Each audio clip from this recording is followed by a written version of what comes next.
The world of geopolitics, foreign policy, and diplomacy is dense, strange, and governed by cutthroat rules of realpolitik and Machiavellian machination. Every so often, about once in a lifetime, the global ordering gets upset. Sometimes these are smaller in scale, yet every few centuries the entire dynamic changes to become something unrecognizable. It has become increasingly evident that we are going through a time of great change, one where the power players, the global financial structures, and our notions of friends and enemies are changing into something new. This series is an attempt to answer what we should expect. The truthful answer is I don't know, nor does anyone. There are too many moving parts with too many human players that are unpredictable. Yet there are indications. There are moves being made. There are risks and interests of the different players. There's game theory, diplomacy, and statements of propaganda, truth, and lies. So there is enough that we should pay attention to, and perhaps begin to unravel what is being set up, whether one is involved in international dynamics, investment, or is simply curious. This is one of the most interesting things to look at one of the most interesting times. This is the changing world order.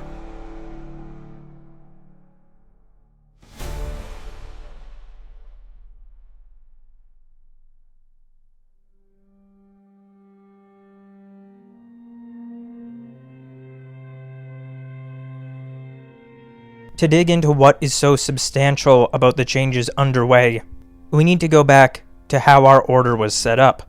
We'll begin by looking in the 19th century, with the two dichotomous visions of the United States and the British Empire. Beginning with the mighty globe-spanning empire upon which the sun never set, we see a vast global power in its prime.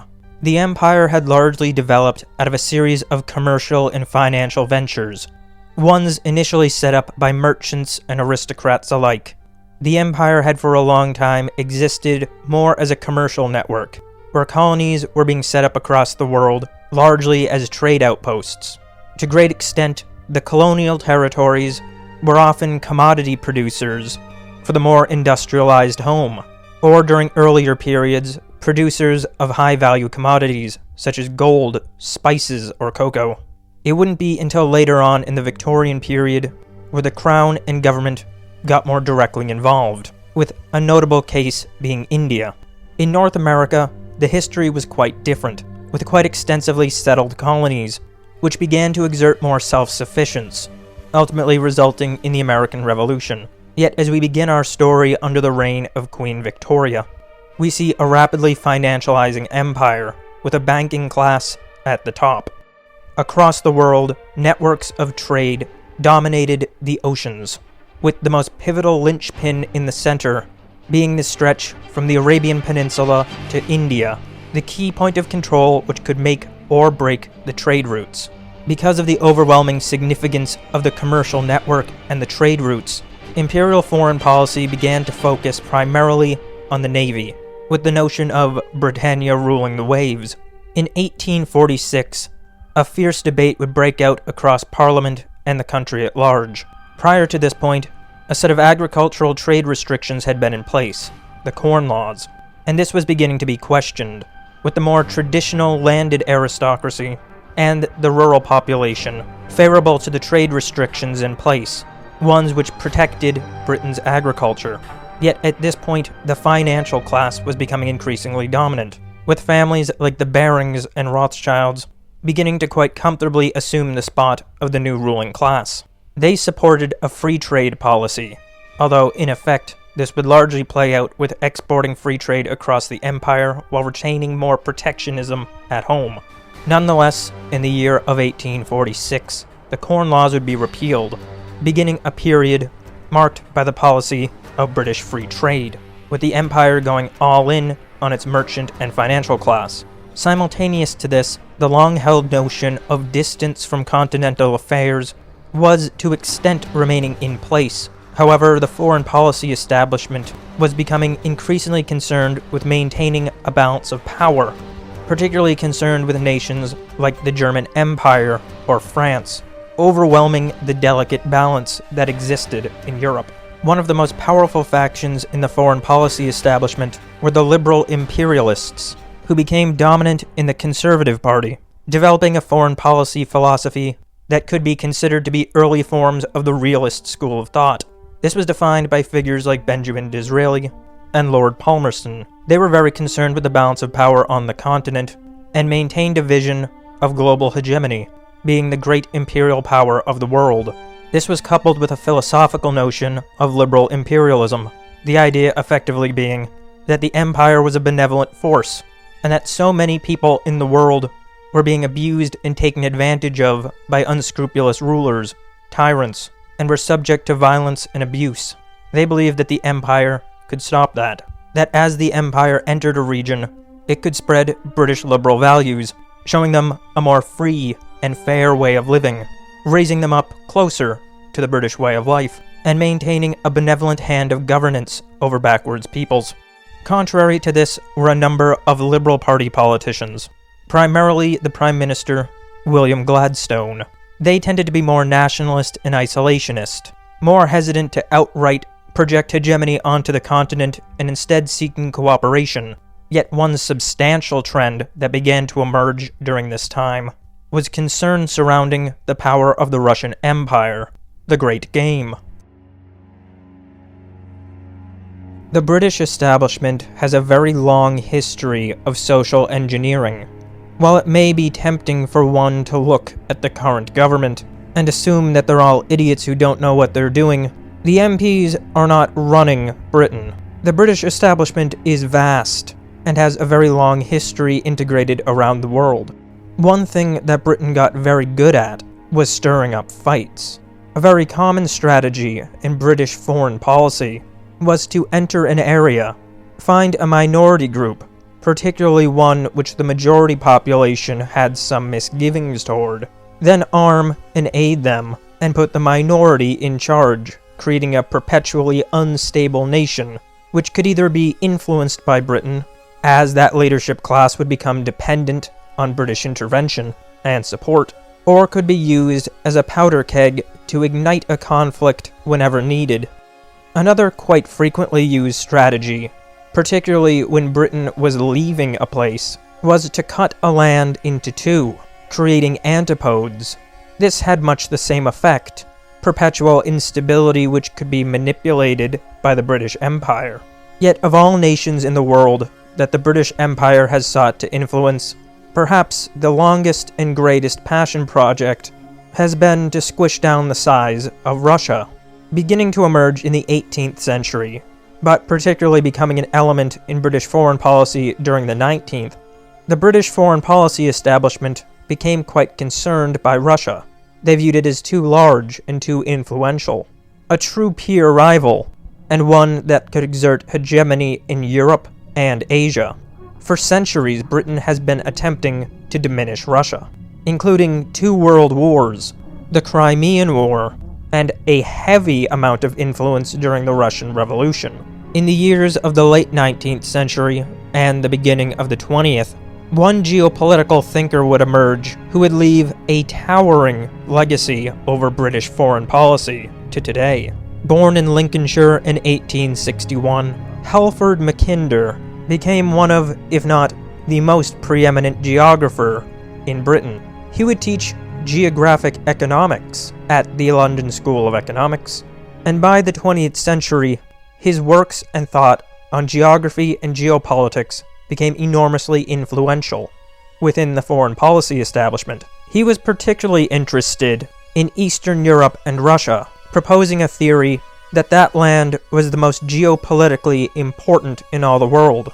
His theory, which has since become known as MacKinderist, proposes that Russia controls what he terms as the heartland. He goes on to propose that he who controls the heartland controls an area he terms the world island, the most geopolitically important region in Eurasia, and he who controls that controls the world. And this idea only increased just how committed to influencing Russia the British ruling class became. By the Victorian period, Russia was becoming very large and powerful. Concurrent to this, the Ottoman Empire was declining. For nearly the past century, Russia and the Turks had been in a series of intermittent wars, particularly as lands between them, the Caucasus, the Black Sea, and the Balkans, all had very substantial geopolitical significance.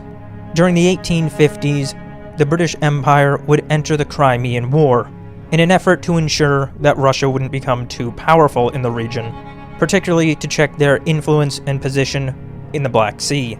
This would be one of the first very clear examples of directly getting involved militarily to restrain the scale of the Russian Empire. Yet, this wouldn't entirely be military. There are many more examples of soft power influence, but one significant one is the 1878 Congress of Berlin, resolving the end of yet another Russo-Turkish war. Benjamin Disraeli would become involved in the negotiations, with the goal of curbing just how much power the Russian Empire was able to obtain. With particular concern over the Balkans, he was successful in this endeavor. Ever since then, Russia has been at the very heart at what the Empire is most concerned about. In what is perhaps a bit of an abstract sense, one can consider the conflict between the British Empire and the Russian as a great centuries-long conflict of East and West, and we certainly see this continuing today.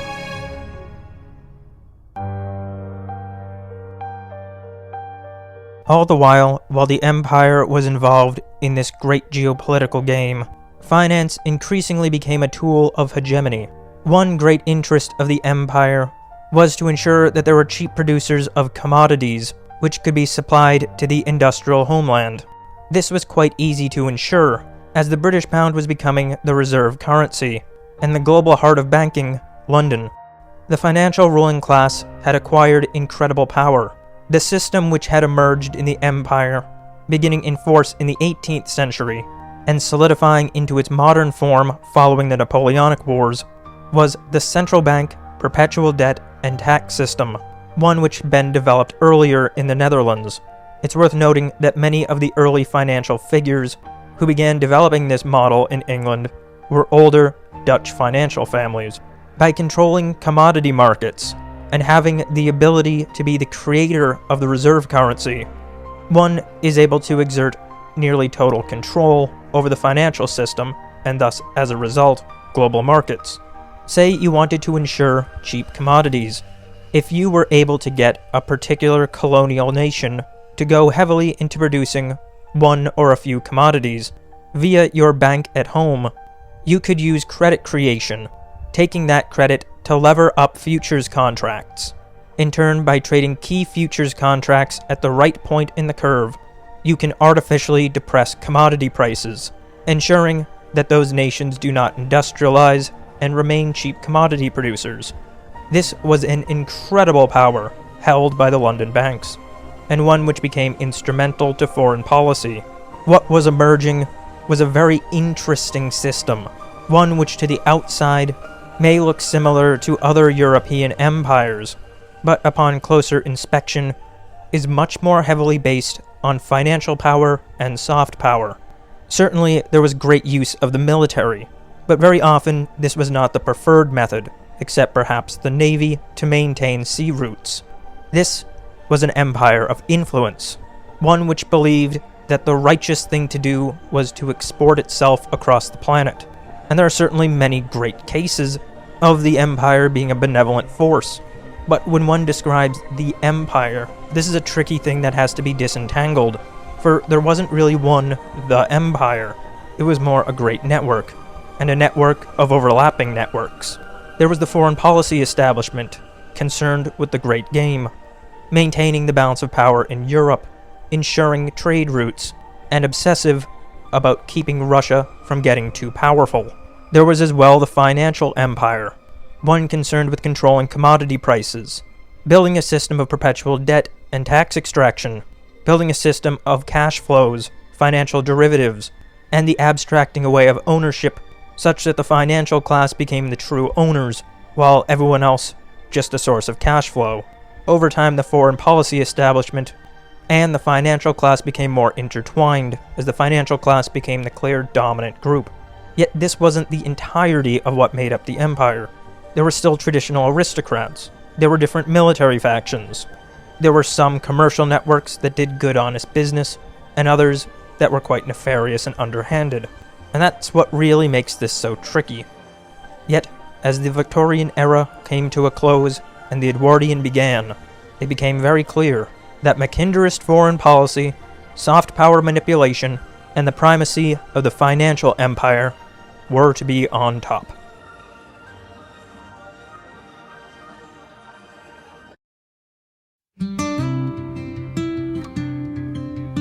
While Britain was expanding and asserting itself all across the world, America was quite different. Shortly after the United States began its period of independence, its foreign policy views had become quite clearly defined as non-interventionist. As early as 1793, George Washington would give his neutrality proclamation, indicating that it was not taking a side in the ongoing conflict between France and Great Britain, and warning citizens against involvement in the French Revolution. The following year, John Jay's treaty with Great Britain would result in some controversy. The treaty secured the withdrawal of British troops from northwestern forts, and gave America favorable trade status in the British West Indies, though with quite heavy restrictions on the ships that could be involved.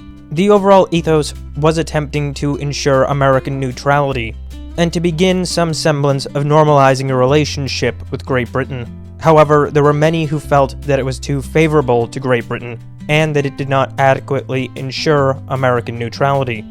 The following year, the United States would sign a treaty with Spain, ensuring free navigation through the Mississippi River, granting them duty-free access to New Orleans, and clearly defining the boundaries between the United States and Spanish territory in the south.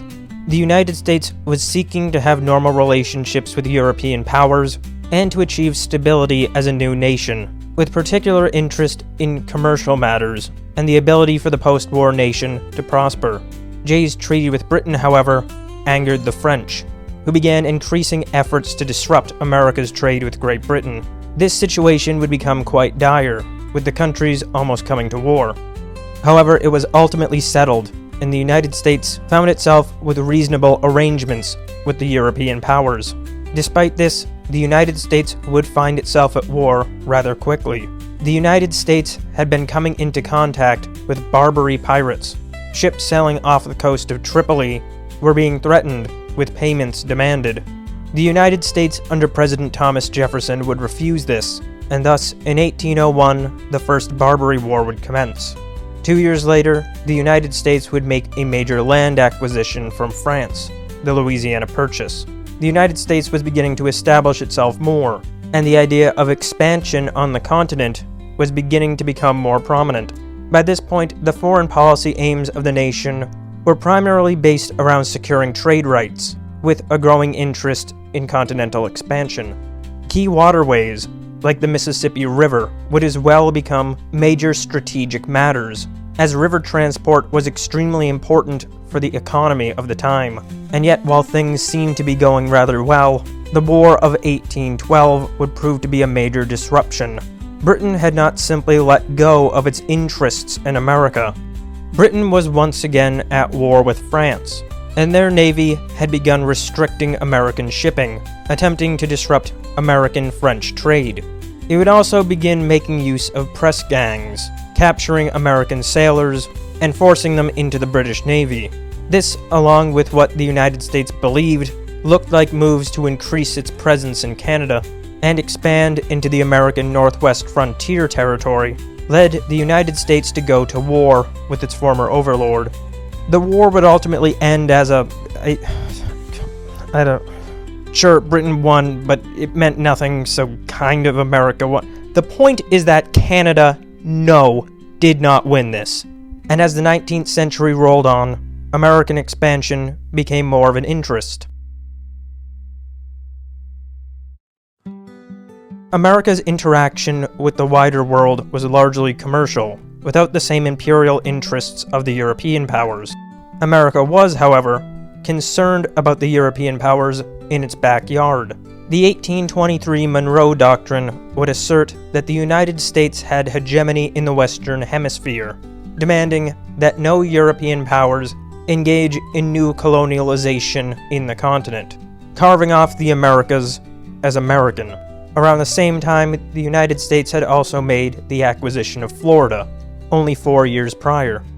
The following period would see war between the United States and Mexico, after the annexation of Texas, land which Mexico considered to be its territory, ultimately resulting in the Treaty of Guadalupe Hidalgo, signed in 1848, entrenching American territory. Expansion had now become a major drive for the United States. America was pushing west on the continent, and viewed the hemisphere as a whole to be its zone of control. In the following decade, under the presidency of Millard Fillmore, Commodore Matthew Perry would be ordered to take a fleet to Japan, in an effort to force them to end their isolation. The United States wanted to expand commercially into the nation. In 1867, the United States would purchase Alaska from Russia. Now the Pacific was becoming a main focus, as it was clear that there was enormous commercial power to be had in the big ocean. Strategy was shifting to the Navy, with the American Foreign Policy Establishment placing its focus on American sea power, particularly as its grip on the continent had been solidified so substantially, and without any substantial threats. This period was marked by a belief in manifest destiny, with a sort of grand national vision tied in with westward expansion, bringing American civilization across the continent. It was a new frontier, and a new economic opportunity, with many people uprooting and going off to see what lives they could make for themselves to the west. And this really played a major role in the American psyche, with risk-taking and the pioneering spirit so fundamentally entrenched in the national culture. And while this was all very exciting, this period would also see one of America's darkest chapters, the American Civil War. As the conflict between the states reached a level that was insurmountable, the continent would enter war, beginning in 1861. The European powers became quite involved, seeing how incredible an opportunity this was. Britain, for its part, seeing this as the perfect chance to re-solidify its grip on America.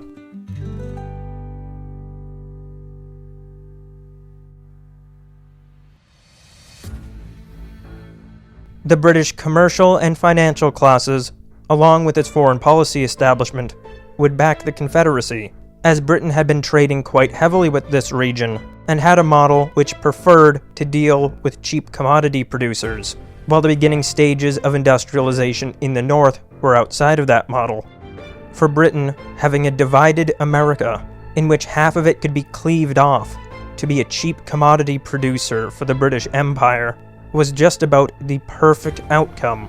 France would as well become involved here, seeing a quite similar opportunity. The Russian Empire, on the other hand, would back the Union. The American relationship with Russia at this point was quite good, and as Britain's foreign policy was so obsessed with breaking up Russia, seeing Britain involved in the exact same endeavor in the United States made the choice a no-brainer for the Russian Empire. They were facing the same enemy, engaged in the exact same tactics, with the exact same goal. Britain wanted America carved up and as a cheap commodity producer, and it wanted the same for Russia.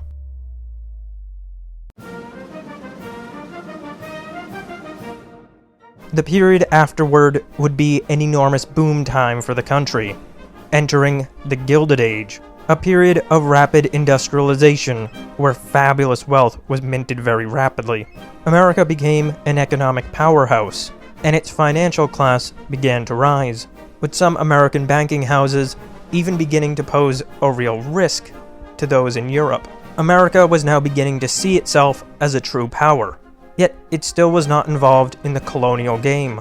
That was until it would make some small moves in that direction in the 1890s. In 1898, the Spanish-American War would break out.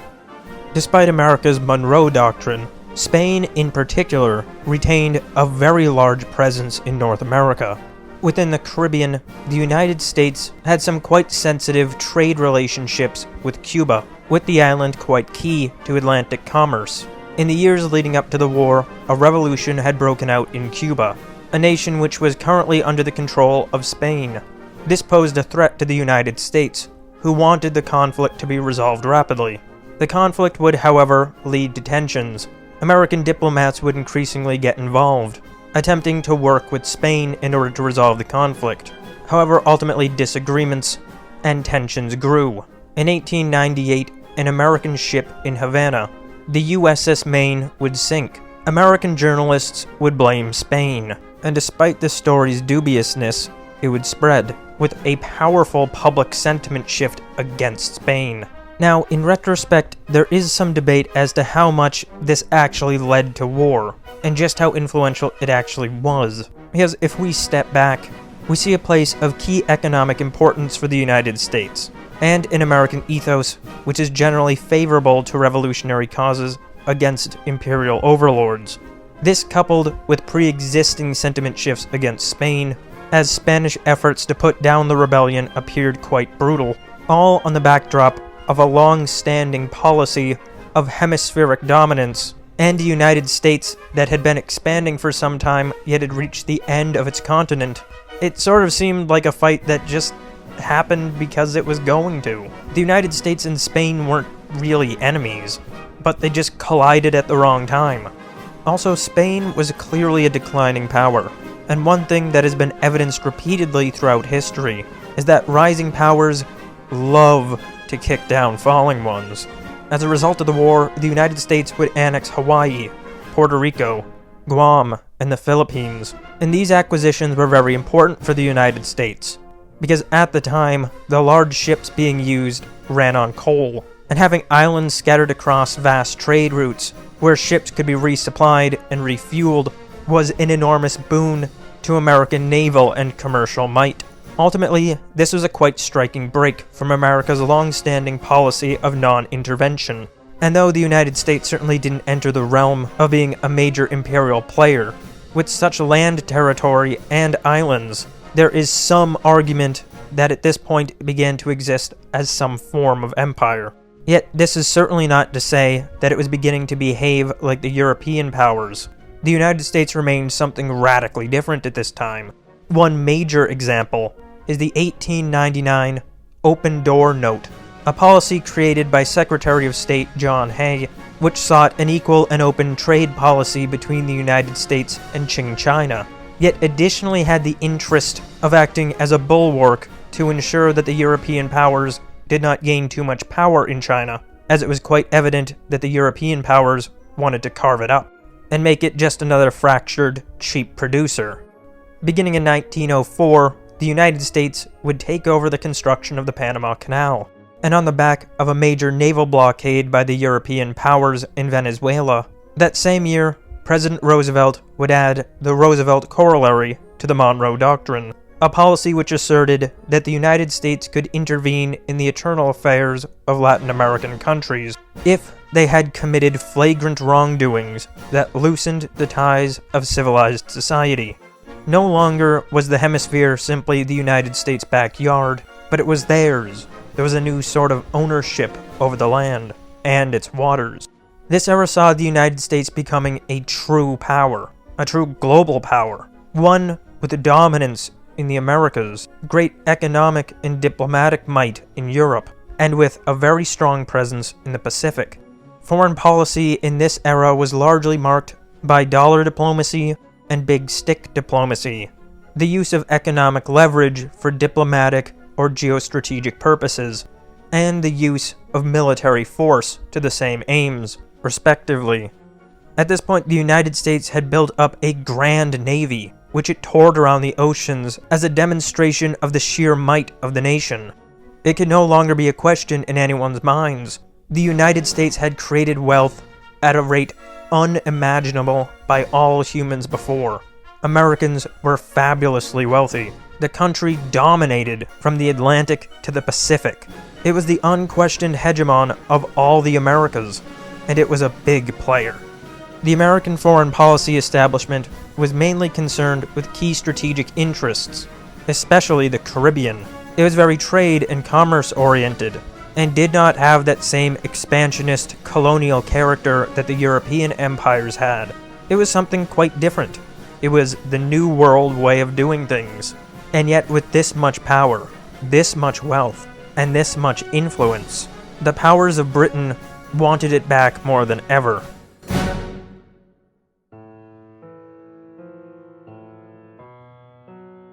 If the British Empire could control the United States, then it would be an unchallengeable master of the world.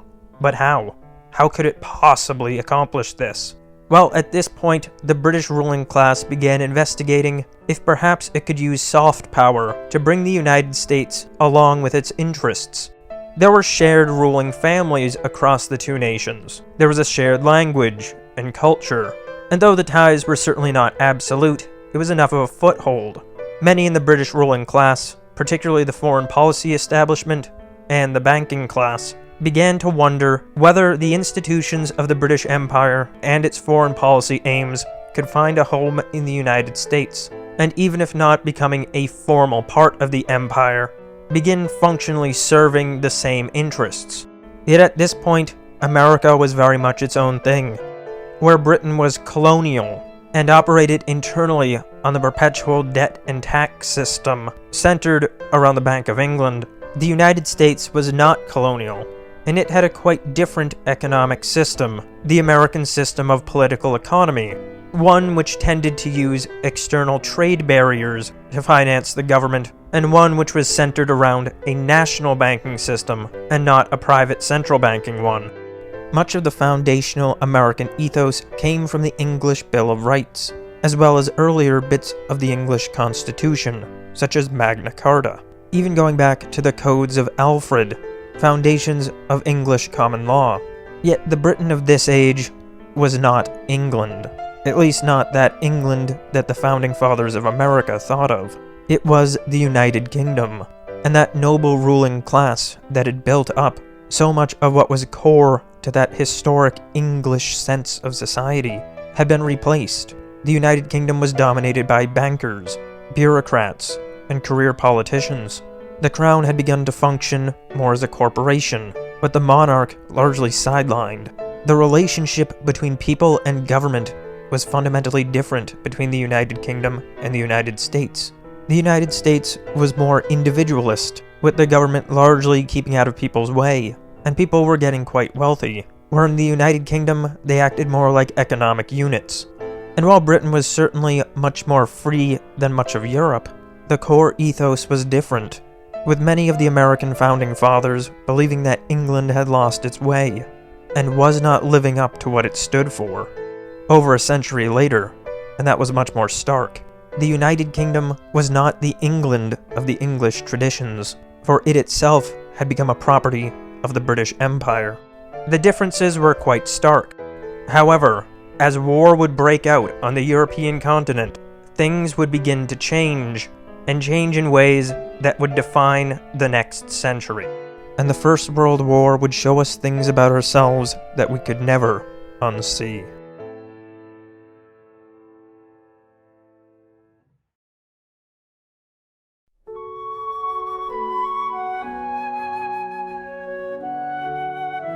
After Britain had lost the American colonies, it began exploring various solutions to address the loss. The War of 1812 would be the first major move, although it would ultimately be the United States to formally initiate the conflict. The fighting demonstrated the first concrete attempt to assert some degree of power over the United States. The second in this vein would be the Civil War, where the United Kingdom would back the Confederacy, seeking a fractured United States, and a close relationship with the South, which could serve as a cheap commodity producer for the empire.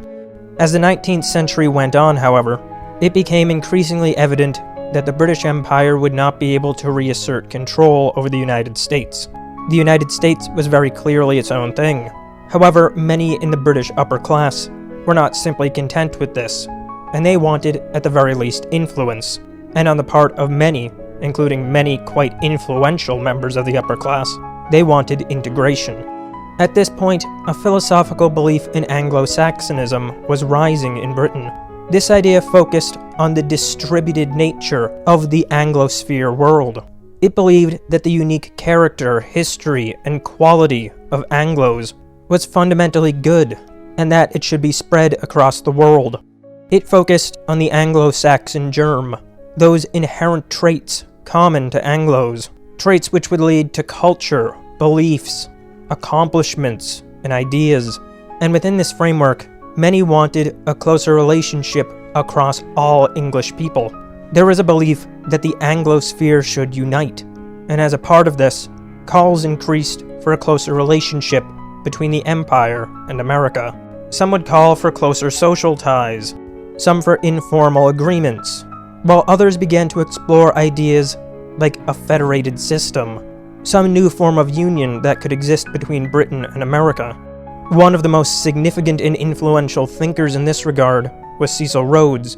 Rhodes, who lived from 1853 to 1902, is a fundamental exemplar of the Victorian Empire. He was an extremely successful mining tycoon in South Africa, as well as a highly influential and quite powerful politician. He would call explicitly, and in writing, for the ultimate recovery of the United States of America as an integral part of the British Empire. He proposed a secret society to promote Anglo dominance globally and to reunite the United States and United Kingdom.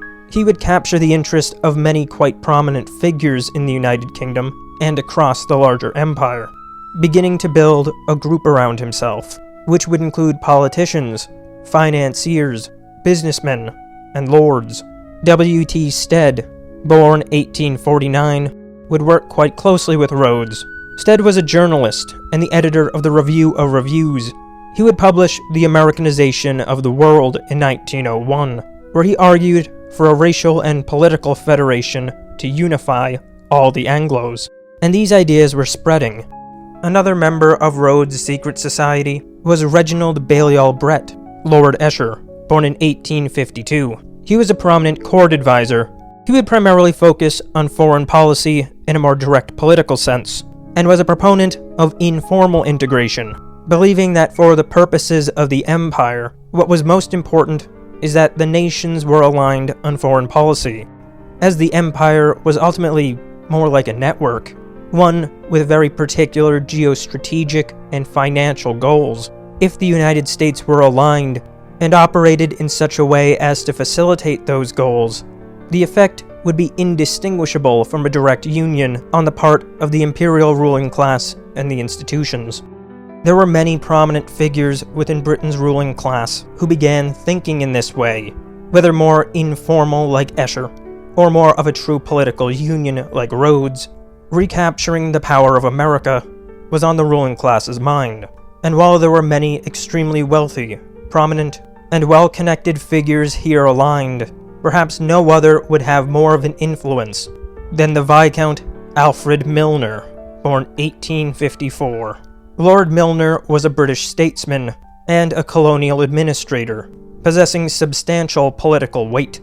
Working as a key figure central to Rhodes' circle, he would lead efforts for an Anglo American imperial federation, advocating for what would be called the Anglo American Establishment. He supported endeavors via academic ties, scholarly and political networks, and connections between the ruling classes of the two nations to bring Britain and America together, with his ideal system being some form of commonwealth. His influence would be, well, influential, and would lead to a movement called the Round Table Movement.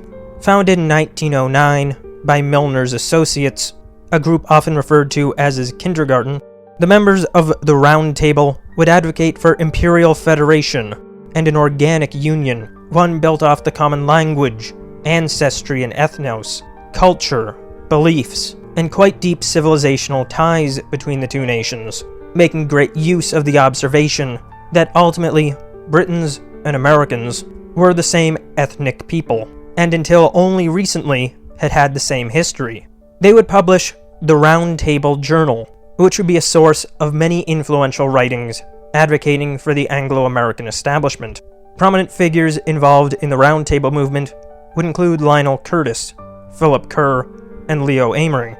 Lionel Curtis, born 1872, was a British official and academic, one of the founders of the Round Table movement.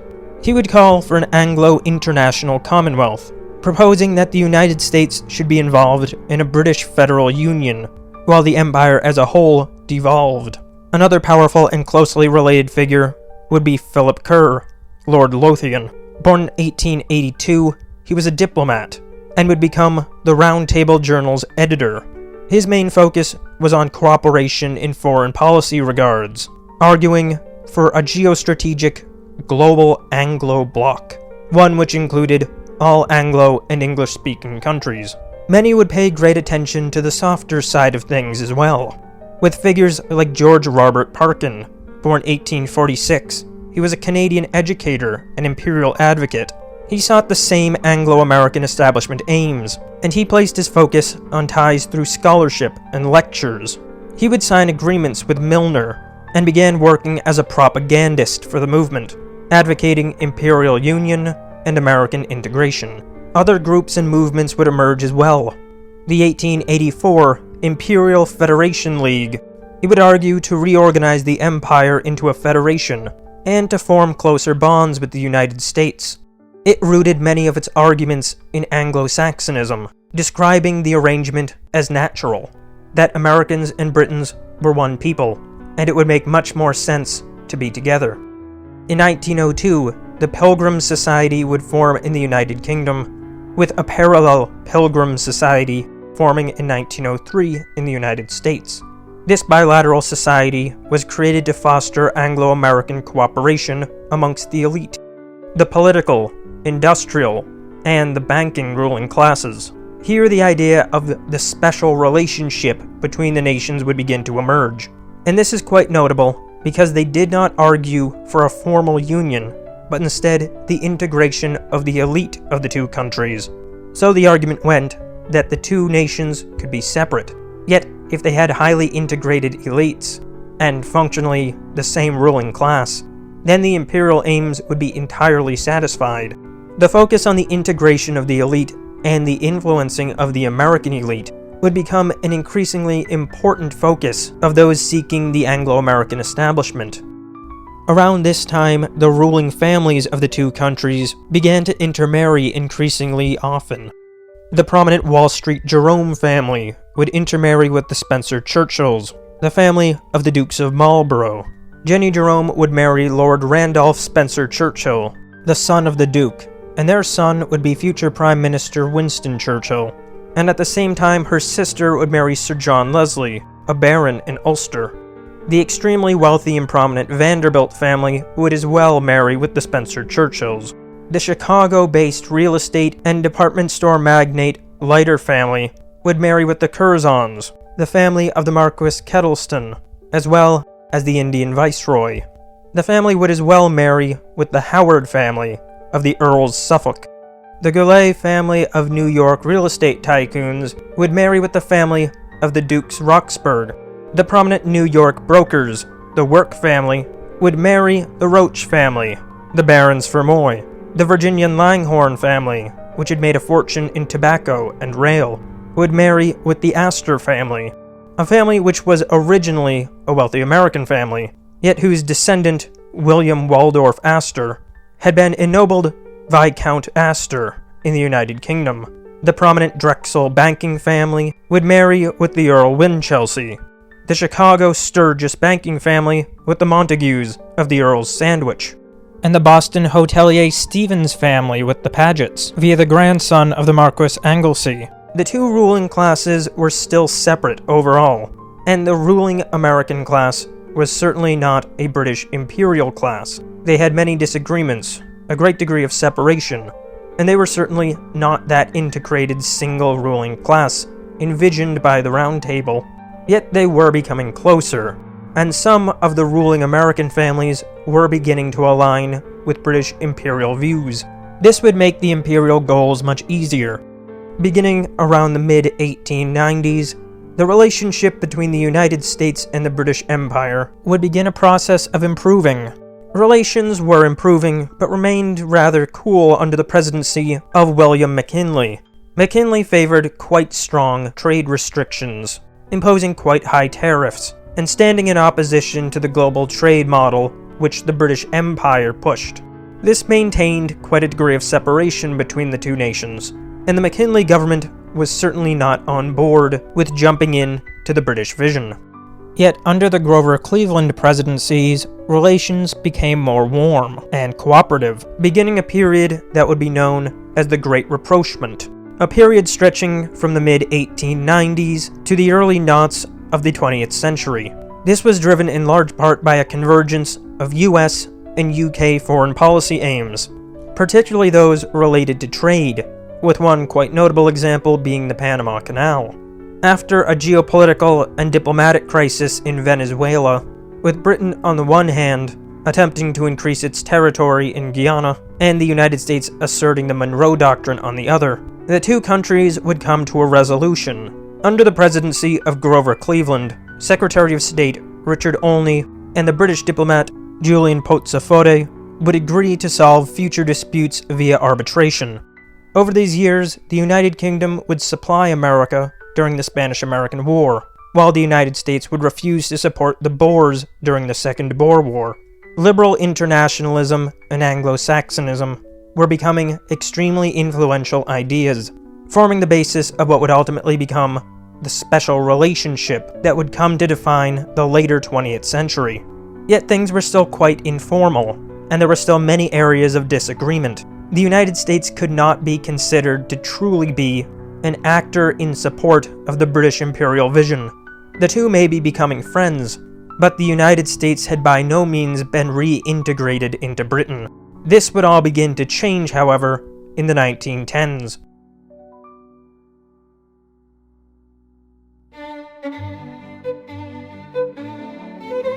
By this point, the British foreign policy establishment had coalesced around their unique model of British liberal internationalism, particularly driven by figures like Halford MacKinder and Lord Milner. British internationalist think tanks had become the very heart of the British foreign policy establishment. They had a vision of British globalism, a system of international free trade and finance, one brought under the philosophic vision of British liberalism, and at the heart of it, the City of London's financial machine. With the prime ministership of Lloyd George, this school of thought had clear dominance over the British state, and now it was seeking to take hold in the United States. Edward House was an extraordinarily influential advisor to President Woodrow Wilson.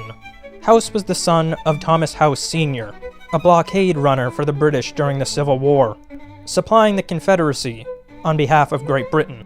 He had sent young Edward to the Houston Academy in Bath, inculcating very early on in his son a connection to Britain, teaching him of his British roots, and imparting a belief that that was where his loyalties lay.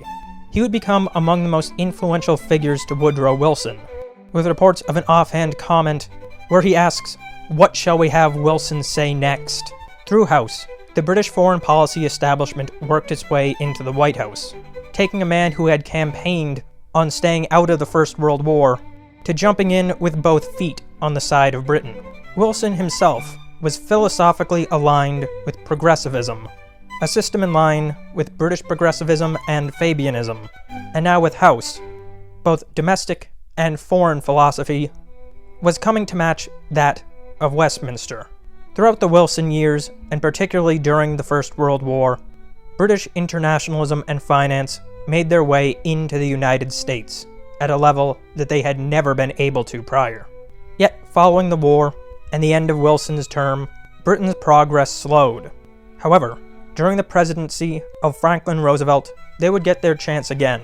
Roosevelt found himself surrounded by the same figures who surrounded Downing Street, having the same friends and operating in the same milieu as those who made up Chatham House and the Round Table, the think tanks at the heart of the British foreign policy establishment. Yet, unlike Wilson, Roosevelt retained some strong reservations about the British system. Nonetheless, throughout the Second World War, the governments of the United States and Great Britain began to integrate more and more, and thus, when Roosevelt would die in April of 1945, the British foreign policy establishment, intelligence agencies, and financial class were all in place. The notion of an Anglo American system had been born. No longer were there only the separate nations of Britain and America, but there was the concept of a new entity, Anglo America.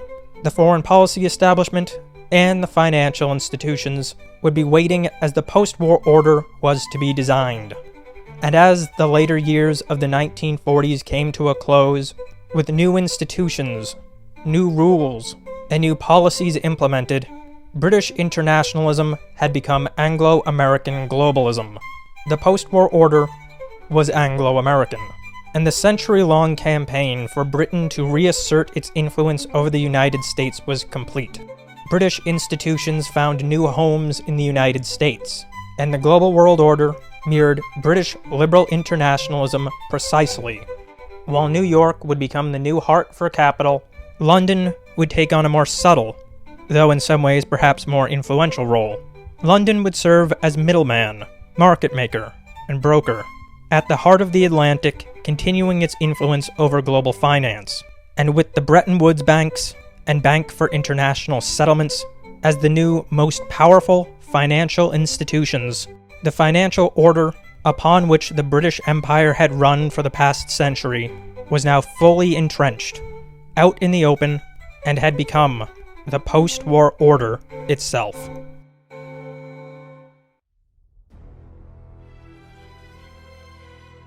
This period would be marked by clear Anglo-American dominance, and a clear Anglo-America.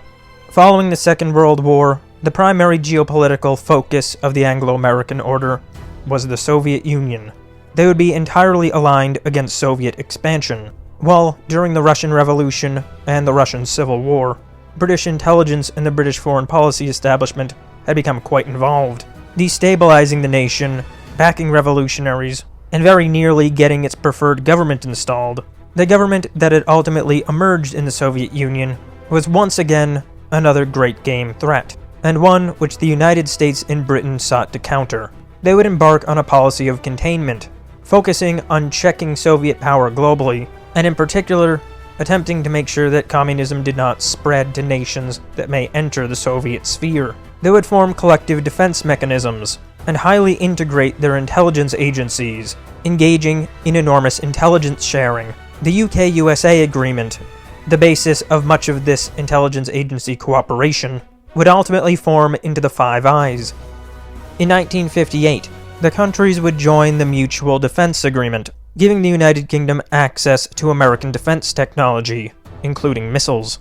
They sought to ensure Anglo-American hegemony, and in particular to ensure that their order was imposed on Europe, at least Western Europe outside of the Soviet sphere.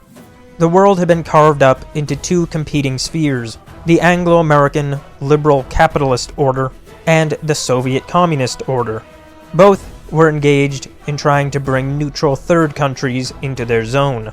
Britain and America recognized, with a particular emphasis in Europe, that poor and unstable nations were highly susceptible to communist revolutions, and thus a major component of the Anglo-American regime was to export their economic and financial system around the world through the international banks, like the World Bank, IMF, and Bank for International Settlements. The order's banks would become enormous creditors, forming international development funds, and using financing terms, particularly when a country could not pay back their loans, as a pretense to take control over nations' economies, and in many cases, their governments.